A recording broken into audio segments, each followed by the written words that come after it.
Hello नमस्कार दोस्तों। इस वीडियो में हम डिस्कशन करेंगे असहयोग आंदोलन पर। एक साल प्रश्न पूछा था उत्तर प्रदेश के पीसीएस एग्जाम में। प्रश्न ये था कि 1920 में गांधी जी द्वारा शुरू किए गए असहयोग आंदोलन के कारणों का विश्लेषण कीजिए। क्या यह सफल रहा था? इस पर आपका मत भी चाहिए। तो असहयोग आंदोलन पे चलिए हम स्टार्ट करते हैं। असहयोग का सीधा सा मतलब है कि सहयोग ना करना। क्योंकि गांधी जी का एक पुस्तक उन्होंने लिखा था 1909 में। उस पुस्तक का नाम था हिंद स्वराज। गांधी जी ने एक पुस्तक लिखा था हिंद स्वराज। क्या? हिंद स्वराज। हिंद स्वराज में 1909 में उन्होंने लिखा था कि भारत में जो अंग्रेज इस्टेब्लिश हो पाए हैं उसके पीछे कारण ये है कि भारतीयों ने उनका सहयोग किया। हर क्षेत्र में सहयोग किया, चाहे उनका व्यापार हो, चाहे उनका कच्चा माल की कटाई हो, चाहे कमर्शियल क्रॉप्स की बुआई हो, या ट्रेड करने में, कोई भी काम में, या एडमिनिस्ट्रेशन में, सेना में, सभी जगह भारतीयों ने उनका सहयोग किया। इसी कारण से वो जो है सफल रहे थे भारत में। गांधी जी का मानना था कि यही सहयोग के आगे अगर अ लगा दें, यानी असहयोग कर दें उनका, तो वो पूरी तरीके से धाराशायी हो जाएंगे। इसी विचार पर उन्होंने चालू किया था असहयोग आंदोलन। तो असहयोग आंदोलन गांधी जी के नेतृत्व में उभर रहे अखिल भारतीय राष्ट्रवाद की प्रथम अभिव्यक्ति थी। अखिल भारतीय राष्ट्रवाद की प्रथम अभिव्यक्ति जो है असहयोग आंदोलन यानी कि डिसओबीडियंस मूवमेंट में दिखाई दिया था। डिसओबीडियंस मूवमेंट में दिखाई दिया था पहला। लेकिन गांधी जी का पहला सत्याग्रह कौन सा था? तो चंपारण सत्याग्रह था 1917 में। उसके बाद 1917 में दूसरा सत्याग्रह किया था उन्होंने, जो है खेड़ा आंदोलन जिसको बोलते हैं। और तीसरा था 1918 में, जिसको बोलते हैं अहमदाबाद में कपड़ा मिल के मजदूरों के लिए सत्याग्रह आंदोलन। लेकिन राष्ट्रव्यापी आंदोलन नहीं था, वो एक क्षेत्र में जाकर के आंदोलन किए थे। पहला अखिल भारतीय राष्ट्रवादी आंदोलन जो है वो हमको दिखाई देता है असहयोग आंदोलन में। इसके क्या उद्देश्य थे? तो पहला इसका उद्देश्य था कि खिलाफत के प्रति पश्चिमी शक्तियों द्वारा किए जा रहे अन्याय का विरोध। दरअसल बात क्या है कि जो ऑटोमन साम्राज्य था, जिसमें आज का टर्की वगैरह दिखाई देता है, तो ऑटोमन साम्राज्य के जो या कहें कि मुस्लिम जगत के जो मुखिया होते थे उनको कहते थे खलीफा। खलीफा। तो प्रथम विश्व युद्ध के बाद जो है खलीफा का नियंत्रण जो है बहुत कम हो गया, क्योंकि वो हार गए थे। ऑटोमन साम्राज्य जो उसमें हार गया था और उसका विघटन भी हो गया था, जिसके कारण से यूनान और कुछ अन्य बाल्कन कंट्रीज का निर्माण हुआ था। तो खलीफा का जब विघटन हो गया तो प्रथम विश्व युद्ध के बाद जो अंग्रेज है ब्रिटेन चाह रहे थे कि खलीफा का पद जो है उसको समाप्त कर दिया जाए, यानी एक धार्मिक पद था, इसको समाप्त कर दिया जाए। तो इसके लिए जब 1918 में ये प्रथम विश्व युद्ध समाप्त हो गया था तो खिलाफत खलीफा को समाप्त करने की बात चल रहे थे। तो महात्मा गांधी ने सोचा कि मुस्लिम जगत के बहुत बड़े मुखिया का पद समाप्त किया जा रहा है, तो क्यों ना भारत के मुसलमानों को संगठित करके ये असहयोग आंदोलन को जो है थोड़ा सा और मजबूत किया जाए। क्योंकि मुसलमानों के जो मुखिया हैं उनकी अगर हम बात करेंगे तो वो हमारे असहयोग आंदोलन में कह लें कि सहयोग भी करेंगे। तो पहला इसका उद्देश्य ये था कि खिलाफत के प्रति जो पश्चिमी शक्तियों द्वारा किए जा रहे अन्याय था उसका विरोध करना था, ताकि मुसलमानों का सपोर्ट मिल सके। दूसरा उद्देश्य क्या था कि पंजाब एवं देश के अन्य भागों के अंग्रेजी राज के द्वारा की गई नृशंस कार्रवाइयों का निराकरण करना था। और तीसरा स्वराज की स्थापना करना था। ये तीन उद्देश्य से उन्होंने जो है असहयोग आंदोलन चालू किया था। पहला खिलाफत, दूसरा पंजाब और देश के अन्य क्षेत्रों में जो है अंग्रेजों द्वारा किए जा रहे जो कार्रवाइयाँ थीं, और तीसरा स्वराज की स्थापना। इन तीन उद्देश्य से उन्होंने चालू किया था असहयोग आंदोलन। अब देखिए कि असहयोग आंदोलन के कारण क्या थे, रीजन बिहाइंड डिसओबीडियंस मूवमेंट। तो प्रथम विश्व युद्ध ने असहयोग आंदोलन के उदय हेतु पृष्ठभूमि का निर्माण किया था। क्योंकि प्रथम विश्व युद्ध के समय जो है भारतीय सेना ने अंग्रेजों का बहुत साथ दिया था, और इस उम्मीद में कि जब प्रथम विश्व युद्ध समाप्त हो जाएगा तो अंग्रेज जो है भारत छोड़कर चले जाएंगे। लेकिन ऐसा हुआ नहीं, बल्कि इस युद्ध के कारण ब्रिटेन को जो नुकसान हुआ था उसकी भरपाई भारत से ही कर रहे थे। जैसे कि यहाँ पे टैक्स जो है उसको बढ़ा दिए, यहाँ पे जो ट्रेड हो रहा था तो ट्रेड में जो एक्साइज ड्यूटी वगैरह उसको बढ़ा दिए। इसके अलावा इनकम टैक्स को इंट्रोड्यूस कर दिए। इस प्रकार से कुछ अन्य काम किए, जैसे सेना में जबरन भर्ती करना शुरू कर दिए। तो ये ऐसे कुछ कारण थे जिससे जो है भारतीयों में असंतोष हो गया। और इसके अलावा 1919 में रॉलेट एक्ट आ गया था, इसके कारण से तो और ये असहयोग आंदोलन को जारी किया गया। वो कारणों में ये आगे देखेंगे उसे।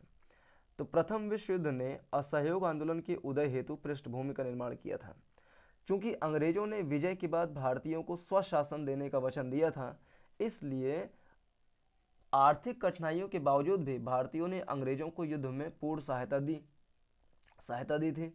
परंतु युद्ध के पश्चात अंग्रेजों ने पुनः साम्राज्यवादी शिकंजा मजबूत करना आरंभ किया, जिससे भारतीयों की आशा पर विश्वासघात हुआ। युद्ध के दौरान कीमतों में वृद्धि एवं लगान के बोझ से किसानों की अर्थव्यवस्था जर्जर हुई। साथ ही भारतीय पूंजीपतियों की भी कम हानि नहीं हुई। इससे अंग्रेजों के खिलाफ असंतोष अत्यंत तीव्र हो गया। यानी कृषि क्षेत्र में, उद्योग के क्षेत्र में स्थिति बहुत ज़्यादा खराब हो गई थी। तो पहला कारण जो है असहयोग आंदोलन का, वो है आर्थिक कारण, और ये आर्थिक कारण के पीछे कारण था प्रथम विश्व युद्ध। तो असहयोग आंदोलन का पहला कारण क्या हो गया? प्रथम विश्व युद्ध। इस असंतोष को 1919 के सुधार अधिनियम ने और बढ़ा दिया। इसने कांग्रेस की मांग को स्वीकार नहीं किया तथा उत्तरदायी शासन की स्थापना भी नहीं की। यानी 1919 में जो है भारतीय राष्ट्रीय कांग्रेस कुछ अपने जो है डिमांड पेश कर रही थी अंग्रेजों के सामने, लेकिन उसको माना नहीं गया। इसलिए भी जो है असहयोग आंदोलन को चालू किया गया। इसी बीच 1919 ईस्वी में पारित रॉलेट अधिनियम ने राष्ट्रवादियों को अत्यंत निराश किया। रॉलेट अधिनियम ये था कि किसी भी व्यक्ति, इसका दो उद्देश्य था। एक तो रॉलेट एक्ट जो था, इसका दो उद्देश्य था कि जो राष्ट्रवादी क्रांतिकारी लोग हैं उनको बिना कहें कि बिना बताए उनको जो है गिरफ्तारी उनका कर लेना, और उनके केस को, जो राजनीतिक क्रांतिकारी हैं उनके केस को कोर्ट के सामने पेश न करना, और बिना कोर्ट के सामने पेश किए कम से कम 2 साल तक उनको कैदी बनाए रखना। ये इनके दो प्रमुख उद्देश्य थे। इसके बीच में एक उद्देश्य भी निकल कर आता है कि जो भी राजनीतिक क्रांतिकारी हैं उनको शक के आधार पर जो है बंदी बना लेना। ये था रॉलेट एक्ट। इसको कहते हैं, रॉलेट एक्ट को कहते हैं बिना अपील, बिना दलील, बिना वकील का कानून। बिना अपील यानी बिना अपील किए जो है उनको जेल में 2 साल के लिए बंद किया जा सकता था। बिना दलील यानी कि दलील, उनको अपने बात कहने का समय नहीं दिया जाएगा। और न वकील, यानी कुल मिलाकर के वही बात घूम फिर के, न अपील, न दलील, न वकील। और इसको बहुत सारे नेताओं ने काला कानून की संज्ञा दी थी, रॉलेट एक्ट को काला कानून। तो इसी बीच जो 1919 ईस्वी में पारित रॉलेट अधिनियम ने राष्ट्रवादियों को बहुत ज़्यादा निराश कर दिया। फ्रांस के लात्रे द कासे के समान इस अधिनियम द्वारा संदेह के आधार पर किसी को गिरफ्तार किया जा सकता था। यानी जो काला कानून था, यानी रॉलेट एक्ट जो था, इसको संदेह के आधार पर, शक के आधार पर किसी को गिरफ्तार किया जा सकता था। यानी कि कोई भी राष्ट्रवादी है, कोई भी क्रांतिकारी है, उस पर शक हुआ कि नहीं हुआ, उसका गलत फ़ायदा उठा करके उसको जेल में बंद कर दिए। तो ये बहुत ही निराशाजनक एक कानून था जिसका विरोध किया गया, लेकिन अंग्रेज इसको नहीं माने। बहुत ही हड़बड़ी में इंपीरियल लेजिस्लेटिव काउंसिल में इसको पास करा दिए। तो राष्ट्रवादियों ने इसे जो है काला कानून की संज्ञा दी थी। तो दूसरा जो कारण है, पहला कारण तो हो गया प्रथम विश्व युद्ध, और दूसरा कारण हो गया कि कांग्रेस की कुछ डिमांड थी, इंडियन नेशनल कांग्रेस की, उस डिमांड को अंग्रेजों ने नहीं पूरा किया। और तीसरा कारण था रॉलेट एक्ट। और इसके बाद एक कारण और हम कह सकते हैं, 13 अप्रैल 1919 ईस्वी में, हालांकि जो असहयोग आंदोलन था उसको 6 अप्रैल से उसको शुरुआत करना था, 6 अप्रैल से, लेकिन मान लीजिए गांधी थोड़ा नरम में पड़ जाते हैं। लेकिन उसी बीच जो है एक घटना घट गई जिसको कहते हैं जलियांवाला बाग हत्याकांड। तो 13 अप्रैल 1919 ईस्वी में जलियांवाला बाग में काला कानून के खिलाफ, यानी कि ये जो रॉलेट एक्ट था, इसके खिलाफ सभा बुलाई गई थी, जिसमें जनरल डायर ने सैकड़ों लोगों को गोली से भुनवा डाला। इस घटना ने उदारवादियों के भी मन में अंग्रेजों के खिलाफ घृणा की भावना को भर दिया। रविन्द्रनाथ टैगोर ने नाइटहुड की उपाधि अपना त्याग दिया। नाइटहुड की उपाधि किसने त्यागा? तो रविन्द्रनाथ टैगोर ने त्यागा। इसके अलावा सर की उपाधि किसने त्यागा, या कहें केसरे हिंद की उपाधि किसने त्यागी? तो गांधी ने त्यागी। केसरे हिंद और सर दोनों की उपाधि गांधी जी ने। तो रविन्द्रनाथ टैगोर को दो उपाधियां दी गई थी, एक सर की और एक नाइटहुड की। तो दोनों उपाधियों को उन्होंने त्याग दिया था। और गांधी जी को दिया गया था केसरे हिंद की उपाधि, तो उन्होंने इसको लौटा दिया था। असहयोग आंदोलन का जो मेन मोटिव था कि सहयोग न करना, उसमें पहला चरण यही था कि जो उपाधियां दी गई हैं, जो टाइटल्स दिए गए हैं अंग्रेजों के द्वारा, उन टाइटल्स को जो है हटा देना है। और सरकारी नौकरियों से, सरकारी दफ्तरों से, अदालतों से, स्कूलों से, वहाँ से जो है अपने आप को रिमूव कर लेना है। और जो राष्ट्रवादियों ने खोले हैं अपने संस्थान, जैसे कि अपने स्कूल कॉलेज, तो उसमें जा करके एडमिशन लेना है। अंग्रेजों के स्कूलों में नहीं जाना है, ताकि उनको एडमिशन फीस ये सब ना मिले और सहयोग उनका हम लोग ना करें। तो कैसरे हिंद की उपाधि गांधी जी ने त्याग दी। और शंकरन नायर ने गवर्नर जनरल की कार्यकारी परिषद से इस्तीफा दे दिया। तो बहुत सारे लोगों ने इस्तीफे भी दे दिए अपने अपने सरकारी पदों से। तो पहला कारण प्रथम विश्व युद्ध, दूसरा कारण इंडियन नेशनल कांग्रेस की डिमांड जिसको पूरा नहीं किया गया, तीसरा कारण है रॉलेट अधिनियम, और चौथा कारण है जो कि सबसे ज्वलंत कारण है, जलियांवाला बाग हत्याकांड। तो ये चार प्रमुख कारण थे। क्या यह सफल रहा, ये भी एक प्रश्न है इसमें। भारत के मुसलमानों में भी ब्रिटिशों के खिलाफ असंतोष के बीज पनप रहे थे। प्रथम विश्व युद्ध में मुस्लिमों का समर्थन पाने हेतु अंग्रेजों ने खिलाफत की सुरक्षा का वचन दिया था। जब पहला विश्व युद्ध चल रहा था तो अंग्रेजों ने मुसलमानों को वचन दिया था कि खिलाफत जो है, यानी खलीफा को मिला करके खलीफा के पद को सुरक्षित किया जाएगा। खिलाफत, खलीफा मतलब कि मुस्लिम दुनिया के जो सबसे बड़े धार्मिक नेता हैं उनको बोलते हैं खलीफा। तो अंग्रेजों ने खिलाफत की सुरक्षा का वचन दिया था, किंतु सेवर्स में तुर्की के सुल्तान को अपमानजनक संधि करनी पड़ी।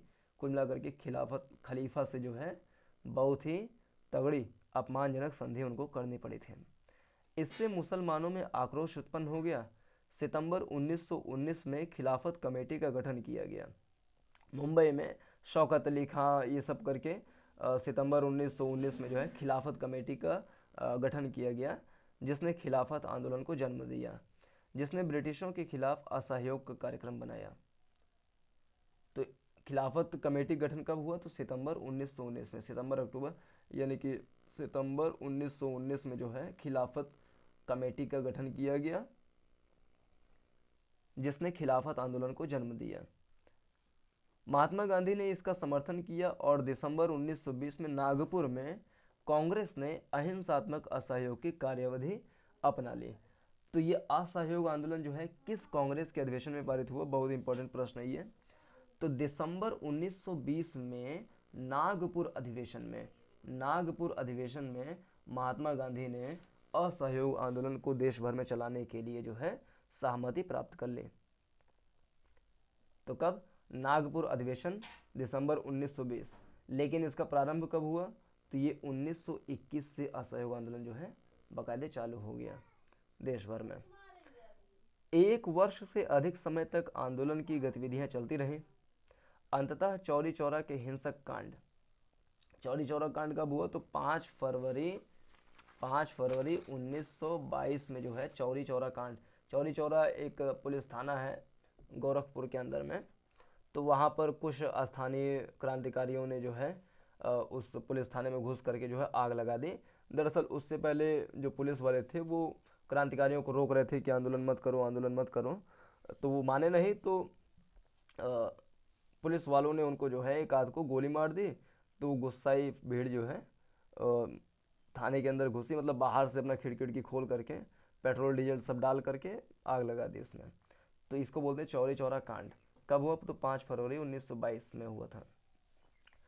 तो 5 फरवरी 22 में चौरी चौरा कांड के बाद जो है 12 फरवरी 1922 को, इसके बाद इससे जो है महात्मा गांधी बहुत दुखित हुए कि हमारे देशवासियों को जो है अभी असहयोग करना नहीं आता है। असहयोग जो है अहिंसात्मक, मतलब हाँ अहिंसात्मक रूप से हम करेंगे असहयोग आंदोलन, लेकिन इसमें तो हिंसा हो गई थी। तो गांधी जी ने 12 फरवरी 1922 में जो है इस असहयोग आंदोलन को वापस ले लिया, यानी कि उसको समाप्त करने की घोषणा कर दी। और असहयोग आंदोलन का मीनिंग जो है अलग अलग लोगों के लिए अलग अलग था। जैसे कि शहरी क्षेत्रों में असहयोग का मतलब था कि जो लोग सरकारी पदों पर हैं उनसे इस्तीफ़ा दे दें, जैसे कि सरकारी अदालत में, सरकारी स्कूल में, सरकारी कॉलेज में, सरकारी दफ्तर में, या सेना में अगर भर्ती हैं तो उससे इस्तीफ़ा दे दें। तो इसका मतलब था शहर में असहयोग मतलब कि प्रमुख पदों से जो है इस्तीफ़ा दे देना। गांव में असहयोग का क्या मतलब था कि लगान न देना, जो बढ़े हुए लगान है उसको न देना। इस प्रकार से जो काम है जो कि किसानों की मतलब उनके बेकारी कराना, तो ये सब काम नहीं करेंगे, तो ये ग्रामीण में इस प्रकार से असहयोग किया जाएगा। जबकि कुछ लोग जो है इसका गलत मीनिंग भी निकाल रहे थे, जैसे कि दक्षिण भारत में आंध्र प्रदेश में एक कल्लूरी राजाराम काजू कल्लूरी सीताराम राजू जो है, कल्लूरी सीताराम राजू, ये आंध्र प्रदेश में सक्रिय एक नेता थे। जब असहयोग आंदोलन के बारे में इन्होंने सुना तो ये क्या कर दिए कि गुरिल्ला वार पद्धति शुरू कर दिए, गुरिल्ला युद्ध पद्धति शुरू कर दी है अंग्रेजों के खिलाफ। ये तो इनका मतलब था कि अंग्रेजों से असहयोग करना, मतलब कि जो है उनको उनसे युद्ध कर लेना, तो उसका गलत मीनिंग निकालें। तो ये सब कुछ कारण थे। हालांकि इनको बाद में 1924 में फांसी भी दे दी गई थी। तो गांधी जी ने ये सब देखा और उनको लगा कि अभी जो है भारत में चोर नहीं है, इसलिए असहयोग आंदोलन को उन्होंने वापस ले लिया। कब? तो 12 फरवरी 1922 को वापस ले लिया। अंततः यह आंदोलन अपने मूल उद्देश्य की पूर्ति में असफल रहा। अब देखिए इसमें कह रहा है क्या यह आंदोलन सफल रहा, तो इसमें हम दो पक्ष लिख सकते हैं, एक तो सफल रहा, एक असफल भी रहा कुछ हद तक। तो असफलता का जो मेन कारण था वो ये था कि कुछ लोगों ने असहयोग को जो है ज़्यादा गलत अर्थों में ले लिया और हिंसा करने लगे, अपने जो अपने अधिकार क्षेत्र का उल्लंघन करने लगे एक प्रकार से।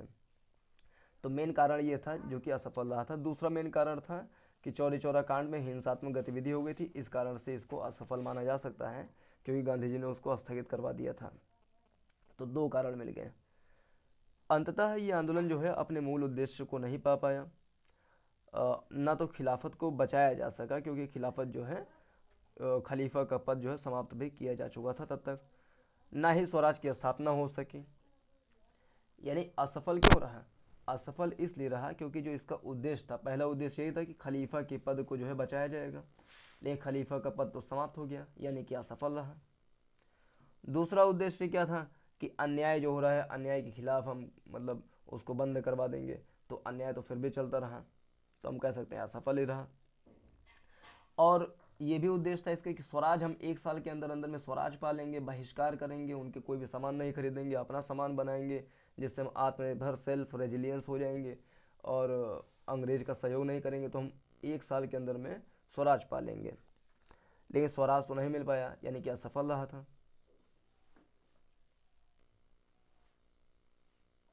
तो खिलाफत को नहीं बचाया जा सका, स्वराज की स्थापना नहीं हो सकी, फिर भी इसके महत्वपूर्ण परिणामों को नकारा नहीं जा सकता।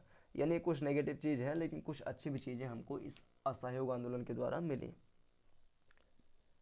यह आंदोलन राष्ट्रीय मुक्ति संग्राम को एक कदम और आगे बढ़ाने एवं सर्वसाधारण के मध्य राजनीतिक चेतना जगाने में सफल रहा।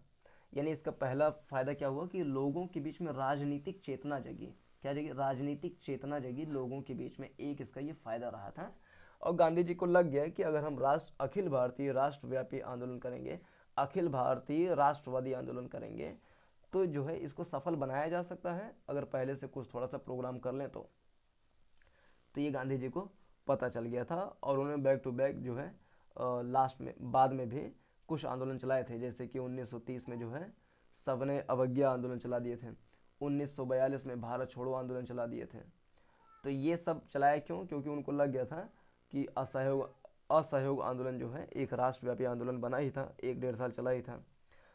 तो बाद में ये प्रेरणा का स्रोत भी बना था और लोगों में राजनीतिक चेतना भी जगाई थी। इसकी सफलता को हम कुछ बिंदुओं से देख सकते हैं कि आखिर ये सफल क्यों माना जा सकता है कुछ हद तक। तो पहला कारण इसके सफलता का हम ये गिना सकते हैं कि पहली बार स्त्रियों ने किसी भी राष्ट्रीय आंदोलन में सशक्त भूमिका निभाई। पहली बार था कि जैसे जब 1905 का बहिष्कार आंदोलन था, या कहें कि स्वदेशी आंदोलन जिसको बोलते हैं वो चला था, तो उसमें भी महिलाओं ने भूमिका निभाई थी। लेकिन चूंकि वो थोड़ा थोड़ा हिंसात्मक तरीके से था, कहीं कहीं आगजनी ये सब भी हो जा रहा था, दंगे हो जा रहे थे, इसलिए उसमें सक्रिय भूमिका महिलाओं की नहीं थी।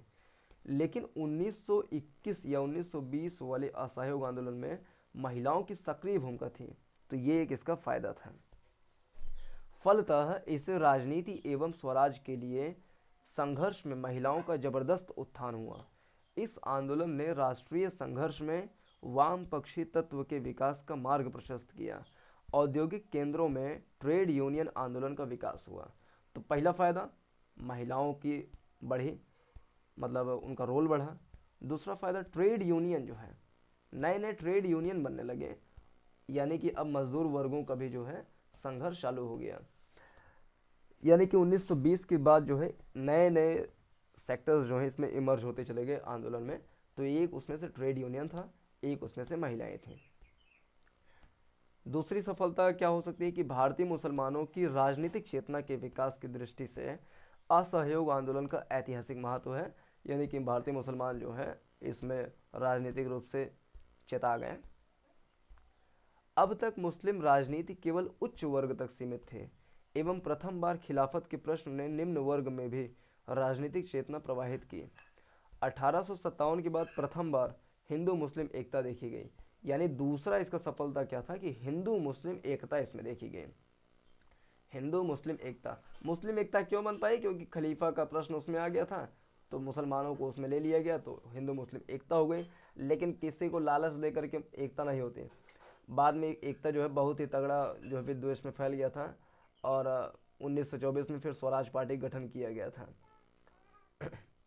हिंदू मुस्लिम दंगे फिर खूब हुए। 1922 के बाद जैसे ही समाप्त किया गया तो हिंदू मुस्लिम दंगे खूब भड़क गए थे। तो 1-1.5 साल की एकता थी, उसके बाद फिर अनेकता हो गई थी उसमें। तीसरा इसकी सफलता हो सकती है कि विदेशी वस्तुओं के बहिष्कार एवं स्वदेशी के प्रचार प्रसार से भारतीय उद्योगपति एवं पूंजीपति काफी लाभान्वित हुए। यानी उद्योगपतियों को लाभ हुआ, क्योंकि बहिष्कार चल रहा था, तो बहिष्कार से उद्योगपतियों को लाभ होगा ही। इस आंदोलन के द्वारा अस्पृश्यता आदि सामाजिक कुरीतियों को दूर करने का भी प्रयत्न किया गया। तो अस्पृश्यता, अनटचेबिलिटी, अस्पृश्यता को जो है कम करने में थोड़ी सी इसमें मदद मिली थी। तो ये एक इसका अच्छा पॉइंट है। अंततः इस आंदोलन ने भारतीय समाज के सभी वर्गों का राजनीतिकरण किया। यानी सभी वर्ग, जितने ट्रेड यूनियन, मजदूर, महिला, किसान, मतलब ऊंचे नेता या ऐसे लोग जो आम आदमी हैं, उन सब का इसमें कह लें कि सहयोग मिला, तो सभी का राजनीतिकरण हो गया।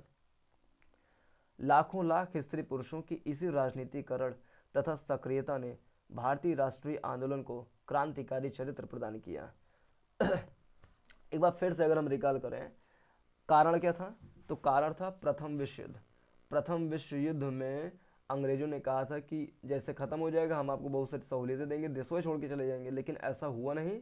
और एक वचन ये भी दिया था कि खलीफा के पद को समाप्त नहीं किया जाएगा, लेकिन बाद में समाप्त किया गया था, इसलिए भी असहयोग को चालू किया गया था। तो पहला कारण ये है। दूसरा कारण ये है कि भारतीय राष्ट्रीय कांग्रेस ने कुछ डिमांड रखी थी, उस डिमांड को पूरा नहीं किया गया। तीसरा कारण है कि रॉलेट एक्ट को लाया गया था, जो कि बहुत ही गलत कानून था, जिसके तहत क्रांतिकारियों को जो है बिना अपील, बिना दलील, बिना वकील के 2 साल के लिए गिरफ्तारी की जा सकती थी। इसके विरोध में असहयोग आंदोलन को लाया गया था। फिर चौथा सबसे ज्वलंत कारण था कि जलियांवाला बाग हत्याकांड 13 अप्रैल 1919 को हो गया था, जिसके कारण से ये जो है नरमपंथी जो थे वो अभी भी नरम पड़ रहे थे, लेकिन ये घटना होने के बाद नरम वाले भी थोड़े थोड़े गर्म होते चले गए और असहयोग को बल मिला। बल कैसे मिला? तो इसका एक कारण था, खलीफा वाले प्रश्न को उठाया गया तो मुसलमानों को सहयोग मिला, तो इस प्रकार से उनको बल मिला। लेकिन इसके असफल होने के क्या कारण थे? असफल होने का पहला कारण यह था कि चौरी चौरा कांड हो गया 5 फरवरी 1922 में, तो इसको समाप्त कर दिया गया। दूसरा कारण ये है कि किसान या दक्षिण भारत के कुछ क्रांतिकारी जैसे कि कल्लूरी सीताराम राजू और अवध के एक किसान नेता जिनका नाम था रामचंद्र। तो इन्होंने जो है इस असहयोग आंदोलन के कुछ मीनिंग को गलत निकाल लिया, अपने तरीके से गलत मीनिंग निकाल करके विद्रोह गलत तरीके से कर दिए, जिसके कारण से इसको असफल माना जा सकता है। तीसरा कारण, असम में जो बागान में काम करने वाले लोग थे, तो उन्होंने, उनके पास जब खबर पहुंची कि गांधी जी ने असहयोग चला दिया है, तो वो अंग्रेजों का असहयोग करने लगे, ठीक बात है। लेकिन जो कानून बना हुआ था, कानून का ये जो है उल्लंघन करने लगे, और इस कारण से भी जो है वो असहयोग की परिभाषा को समझ नहीं पाए, इसलिए उसको थोड़ा सा असफल माना जा सकता है। और चौथा कारण क्या था कि असहयोग आंदोलन के विफल होने का, वो ये था कि जैसे असहयोग आंदोलन में कहा गया था कि बहिष्कार करेंगे, बहिष्कार करेंगे। अगर किसी चीज़ का बहिष्कार करेंगे तो जाहिर सी बात है उसका हम अपने देश में निर्माण करेंगे, लेकिन निर्माण करने के जो साधन थे, जो संस्थान थे, जो चीज़ें थी, संसाधन, वो उपलब्ध नहीं थी ठीक प्रकार से, या उपलब्ध थी भी तो उसकी प्रक्रिया बहुत धीमी थी। यानी जैसे स्कूल हम छोड़ देंगे, लेकिन क्या अपना स्कूल है? नहीं है। अदालत छोड़ देंगे तो क्या उनके लिए कोई रोजगार के साधन है? नहीं है। तो इस कारण से बहिष्कार तो किया गया, लेकिन निर्माण करने की प्रक्रिया धीमी थी, इस कारण से भी असहयोग जो है असफल रहा था। लेकिन सफलता के कुछ बिंदु हम गिना सकते हैं, जैसे कि महिला का सक्रिय भागीदारी हुआ, मुसलमानों की सक्रिय भागीदारी हुआ, आम लोगों की सक्रिय भागीदारी हुआ, सभी लोगों का इसमें राजनीतिकरण हुआ, उद्योगपतियों को इसमें लाभ हुआ। ब्रिटिश शासन दो धारणाओं पर आधारित थे। प्रथम, अंग्रेज भारतीयों के हित के लिए ही भारत में शासन कर रहे थे। ब्रिटिश शासन दो धारणाओं पर आधारित थे। पहला, अंग्रेज भारतीयों के हित के लिए ही भारत में शासन कर रहे थे, और द्वितीय, यह अजेय था और इसे उखाड़ फेंकना असंभव था। भारतीयों के हित के लिए नहीं, अहित के लिए ही काम कर रहे थे। दरअसल जो भी काम किए थे डेवलपमेंट का, वो अपने लिए कर रहे थे, लेकिन उसको एक दूसरे नज़रिए से हम देख सकते हैं। पहली धारणा को नरमपंथियों ने शक्तिशाली अर्थशास्त्रीय आलोचना द्वारा पहले चुनौती दिया था, यानी कि हित का काम नहीं है तो अपने लिए कर रहे हैं। जो भारत का वेल्थ है उसको ड्रेन करने की एक योजना है कि ट्रेन बना करके सारे वेल्थ को यहाँ से ड्रेन कर दिया जाए। अब राष्ट्रीय आंदोलन के सामूहिक चरण में यह हुआ कि इस आलोचना को, यानी कि ये हित के लिए, भारतीयों के हित के लिए काम नहीं कर रहे हैं, इस आलोचना को भाषण यानी स्पीच, पर्चे, नाटक, गीत, प्रभात फेरियों और समाचार पत्रों के द्वारा जोशीले आंदोलनकारियों ने जन जन तक पहुंचा दिया। ब्रिटिश शासन की अजेयता की धारणा को चुनौती सत्याग्रह और जन संघर्ष से मिली। भारतीय जनता के मन से भय की भावना समाप्त हो गई। जनता में ऐसा बेपनाह आत्मविश्वास और आत्मसम्मान जागा जो किसी भी हार या धक्के से नष्ट ना हो। इसी आत्मविश्वास के बल पर भारतीय जनता ने अंततः आज़ादी को हासिल करने में सफलता पाई। इस तरह कहा जा सकता है कि गांधी द्वारा प्रारंभ किया गया असहयोग आंदोलन परिस्थितियों का देन था। यदि इसकी सफलता का आकलन लोगों की सहभागिता से की जाती है तो इसे सफल आंदोलन कहा जाएगा। तो यह था इस वीडियो में डिस्कशन। पूरा देखने के लिए बहुत बहुत धन्यवाद। नमस्कार, जय हिंद।